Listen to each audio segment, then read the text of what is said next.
Hello dear student, आज हम लोग सीखने वाले मानव तथा त्रिदोष का पार्ट नंबर 2 है।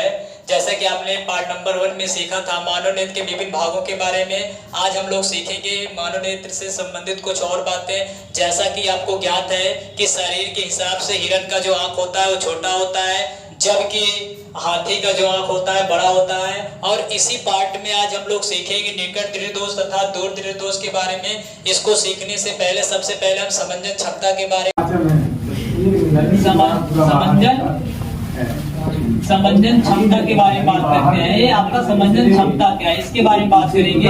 समंजन क्षमता क्या है, तो इसको मैं सिंपल तरीके से भी आपको एक लाइन में भी परिभाषा बता सकता हूँ, लेकिन समंजन क्षमता का कॉन्सेप्ट कहाँ से निकलता है उसको आप समझेंगे। जैसे क्या होता है, ये जो आपके सिलरी मांसपेशियां होती है जिसको हम पंचमावी मांसपेशियां कहते हैं, ऐसा समझो जब कभी भी हम दूर की वस्तुओं को देखते हैं, ठीक है, तो जो हमारी सिलरी मांसपेशियां होती है, जो पंचभावी मांसपेशियां होती है, वो ढीली हो जाती हैं, ठीक है, जिससे उसकी फोकस दूरी बढ़ जाती है, जो हम अधिक से अधिक दूरी तक देख पाते हैं। लेकिन जैसे हमें पास की वस्तुएं देखना है, जैसे हमें पास की वस्तु देखना है, वैसे जो आपकी सिलरी मांसपेशियां होती है वो सिकुड़ जाती है, जिसके उससे फोकस दूरी क्या होती है, कम हो जाती है, जिसके फलस्वरूप हम क्या करते हैं, पास की वस्तुएं देख पाते हैं। ठीक है, तो यहाँ पर जो सिलरी मांसपेशियां जो सिकुड़ रहे हैं, जिसके फलस्वरूप हम पास की वस्तुएं देख पा रहे हैं, जो इस प्रकार की जो क्षमता है, इसी को हम क्या बोलते हैं, नेत्र लेंस की समंजन क्षमता। हम दूर की वस्तु देखना है तो अपनी क्षमता को हम क्या कर लें, दूर कर लें, और पास की वस्तु देखना है तो अपनी क्षमता को क्या कर लें, पास कर लें। इसी को हम क्या कहेंगे, नेत्र लेंस की समंजन क्षमता। तो यहाँ से एक लाइन में आप परिभाषा बता सकते हैं कि नेत्र लेंस द्वारा अपनी फोकस दूरी को आवश्यकता अनुसार, मतलब दूर देखना है कि पास देखना है, आवश्यकता अनुसार परिवर्तित कर लेने की क्षमता को क्या कहते हैं, नेत्र लेंस की समंजन क्षमता कहते हैं। ये आपका कॉन्सेप्ट समझ में आ गया होगा।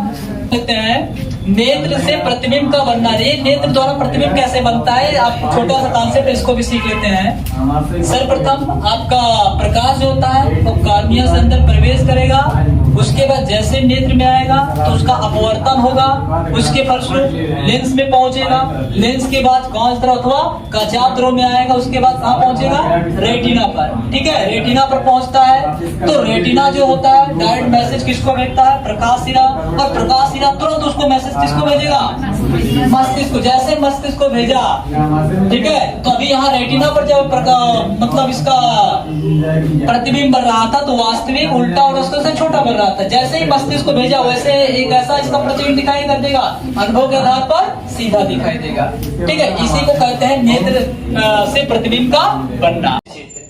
जो आपका दृष्टि क्षेत्र होता है, दोनों नेत्रों द्वारा हमारा जो दृष्टि क्षेत्र, क्षैतिज में जो हमारा दृष्टि क्षेत्र होता है वो 180 अंश होता है, जबकि हम एक आंख से देखते हैं तो हमारा दृष्टि क्षेत्र जो होता है 150 अंश होता है। जैसा कि आप दोनों आंख से देखेंगे तो हमारा जो दृष्टि क्षेत्र 180 अंश होता है, लेकिन जब हम एक आंखों से देखते हैं तो हमारा जो दृष्टि क्षेत्र होता है वो 150 अंश होता है। पढ़ेंगे दृष्टि दोष और इसका कारण तथा इसका निवारण। जो आपका दृष्टि दोष होता है मुख्यतः दो प्रकार के होते हैं, वैसे तो 3 होते हैं लेकिन मुख्य रूप से 2 ही होते हैं। आपका एक निकट दृष्टि दोष होता है, दूसरा जो आपका दूर दृष्टि दोष होता है। निकट दृष्टि दोष किसे कहते हैं, इसके बारे में निकट दृष्टि दोष में पास की वस्तुएं तो स्पष्ट दिखाई देती है परंतु दूर की वस्तुएं स्पष्ट नहीं दिखाई देती है। इस प्रकार के दोष को हम निकट दृष्टि दोष कहते हैं। जैसा कि फिगर में दिखाया गया है कि यहाँ पर जो प्रतिबिंब बन रहा है वो रेटिना पर ना बनकर रेटिना के पहले बन जा रहा है, तो इस प्रकार से जो दोष हुआ है वो आपका निकट दृष्टि दोष हुआ है। ये जो निकट दृष्टि दोष होने का जो कारण होता है, इसके निम्नलिखित 2 कारण है। नंबर 1 होता है नेत्र लेंस की वक्रता त्रिज्या का बढ़ जाना, जिससे इसकी फोकस दूरी कम हो जाती है। यदि नेत्र लेंस की वक्रता त्रिज्या बढ़ जाती है तो इसकी फोकस दूरी कम हो जाती है, तो इसका जो प्रतिबिंब है वो रेटिना पर ना बनकर रेटिना के पहले बन जाता है। और इसका दूसरा जो कारण है नेत्र लेंस और रेटिना के बीच की दूरी का बढ़ जाना, जिससे इसकी फोकस दूरी कम हो जाती है। ये आपका दूसरा कारण है।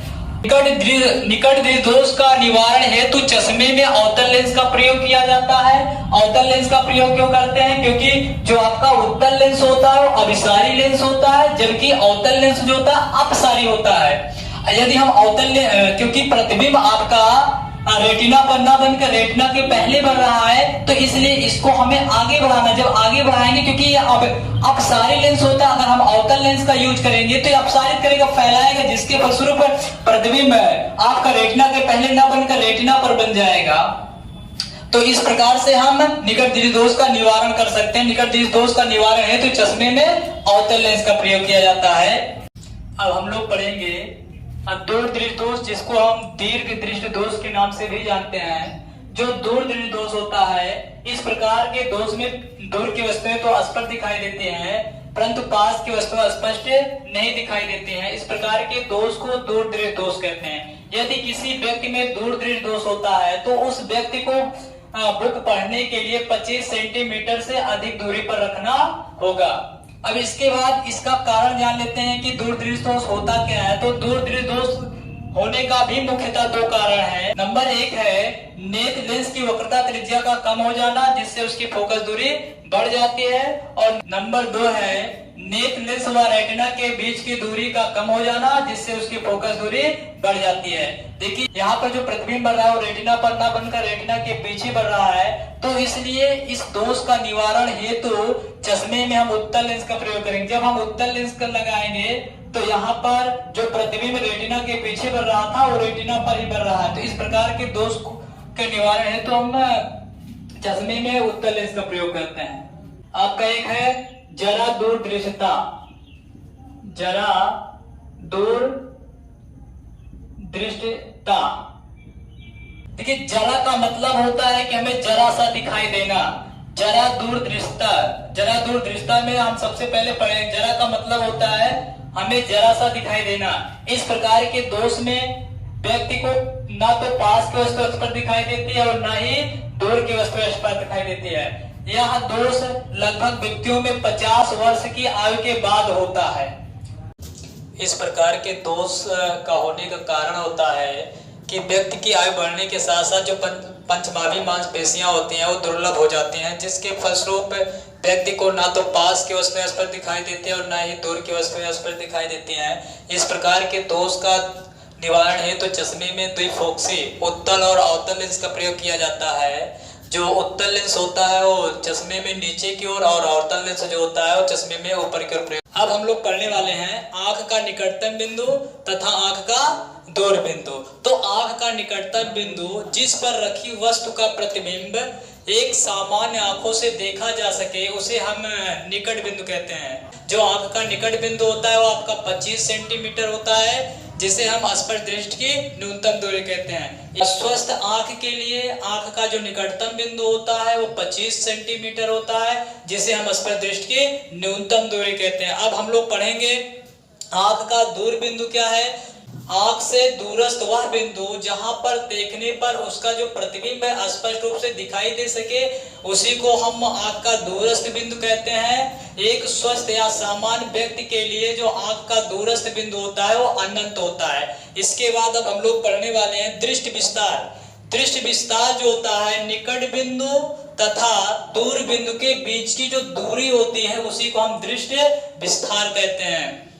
डियर स्टूडेंट, यदि हमारा वीडियो आपको थोड़ा सा भी समझ में आया हो तो हमारे चैनल को आप सब्सक्राइब और लाइक एंड शेयर करिए, और आपको जिस टॉपिक पर आपको वीडियो चाहिए आप उस पर कमेंट करिए, हम उस टॉपिक पर आपको वीडियो प्रोवाइड कराएंगे।